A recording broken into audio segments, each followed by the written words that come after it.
मैंने 3 जुलाई 2024 को अधीक्षक के रूप में पद ग्रहण किया था। उस समय यहाँ के अस्पताल में सिर्फ ओपीडी का संचालन हो रहा था और वो भी बिल्कुल व्यवस्थित तरीके से नहीं चल रहा था, क्योंकि जो हमारे पहले अधीक्षक थे वो दरभंगा की अधीक्षिका थी, वो चार्ज में थी, तो वहाँ से आके संभालना मुश्किल हो रहा था।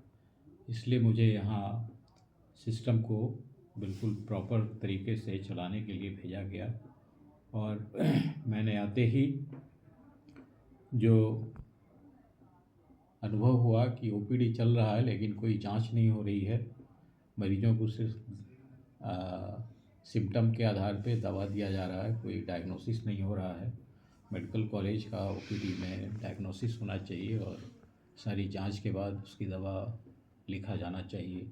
तो मैंने सारे जांच के जितने भी इक्विपमेंट थे सबको इंस्टॉल करना शुरू किया और करीब 35 तरह के ब्लड की जांच होना शुरू हो गया, अल्ट्रासाउंड शुरू हो गया, एक्सरे शुरू हो गया और पब्लिक में गजब का एक उत्साह आया और जो 150 और 200 मरीज आ रहे थे वो बढ़कर 900 और 1000 के आसपास आ गया।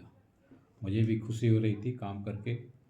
तो जब सारे मशीन इंस्टॉल हो गए जांच वगैरह के, तो उसके बाद का जो मेरा काम था कि इस अस्पताल में 14 विभाग चलने का प्रावधान है।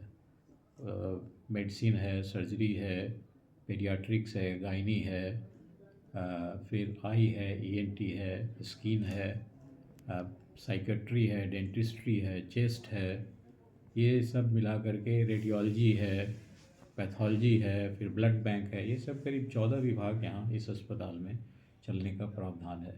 तो जितने भी हमारे विशेषज्ञ चिकित्सक थे उन लोगों को नोडल बनाकर मैंने 6 विभाग का ओपीडी अलग शुरू कराया और मिला करके 9 विभागों को अलग अलग स्वरूप प्रदान किया और सारे में नोडल अफसर बहाल करके सारे विभागों में इक्विपमेंट को मैंने इंस्टॉल करवा दिया। और इस काम में मुझे यहाँ के सभी जो भी सिस्टर इंचार्ज थी उनका सहयोग मिला, डॉक्टर्स का साथ मिला, जो हमारे कार्यालय के जो कर्मी हैं उनका सहयोग मिला। देर रात तक भी काम करके इन लोगों ने मशीन का इंस्टॉलेशन, सारे का रिपोर्ट बनाना, ये कोई भी काम हम लोगों का आगे के दिन के लिए छूटता नहीं था।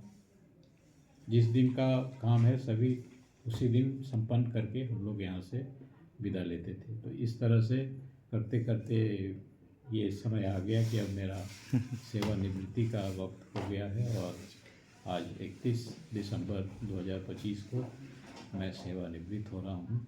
क्या आप संदेश दे रहे हैं सर? संदेश यही है कि मैंने जिस जगह पे इसको छोड़ा है इससे आगे बढ़े और मैं भी इसी ज़मीन से जुड़ा हुआ हूँ, यहीं की ज़मीन से जुड़ा हुआ हूँ। जैसे जैसे ये आगे बढ़ेगा मुझे भी उतनी खुशी होती रहेगी और जो भी हमारे सहकर्मी आएंगे, जो भी कलीग आएंगे, उनसे मैं मिलता रहूँगा और इसका हालचाल लेता रहूँगा।